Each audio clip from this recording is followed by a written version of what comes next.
喺呢個急速發展嘅世界裏面生活，我哋嘅地球正面臨住好嚴重嘅環境污染啊！究竟有啲咩方法可以減輕地球嘅負擔呢？等我哋一齊去睇睇。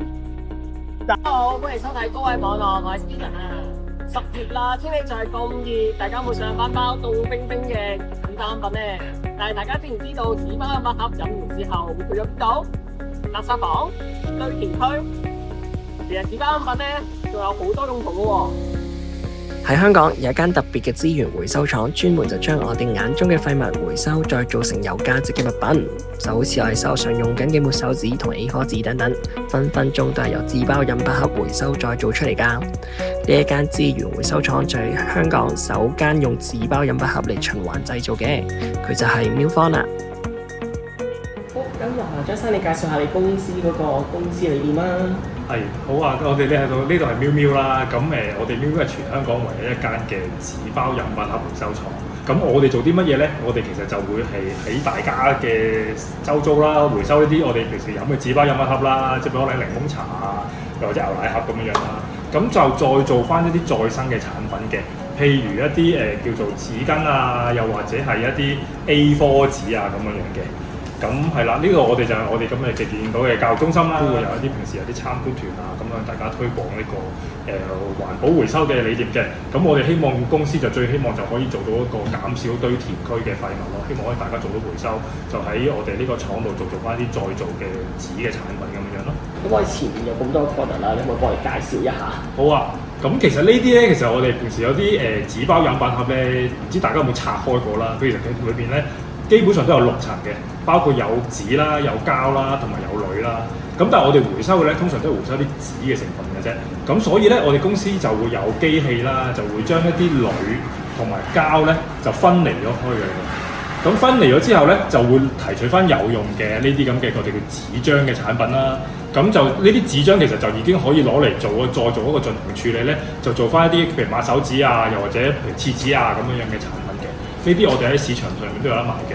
咁我哋產品包括有一啲抹手紙啦，一啲少少嘅餐巾紙啦、廁紙或者 A4 紙都會有嘅。其實都係靠一啲叫做回收嘅紙漿做翻嚟嘅。以下落嚟，等我哋參觀一下喵坊嘅廠房先。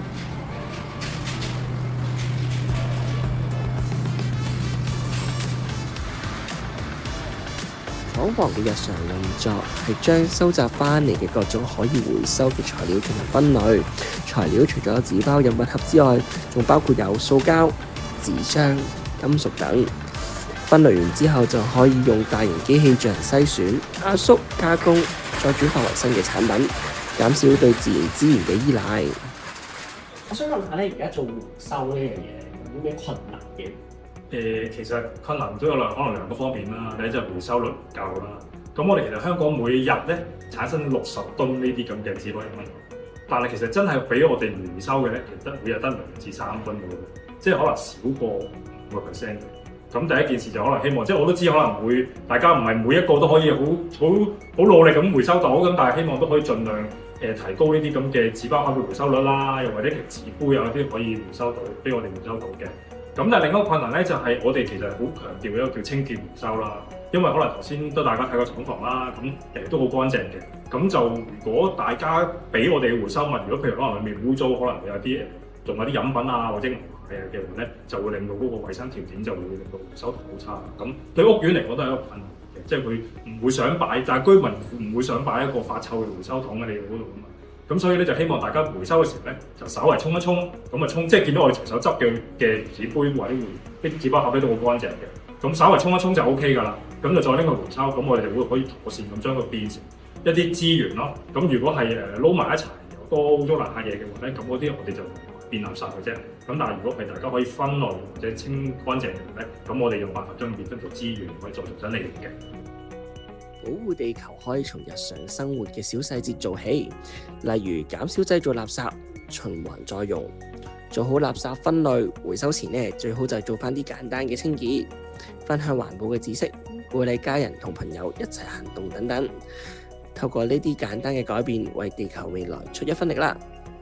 今次嘅分享嚟到呢一度，鍾意呢條片嘅朋友記得 comment、like、share、subscribe。我哋下條片再見啦，拜拜。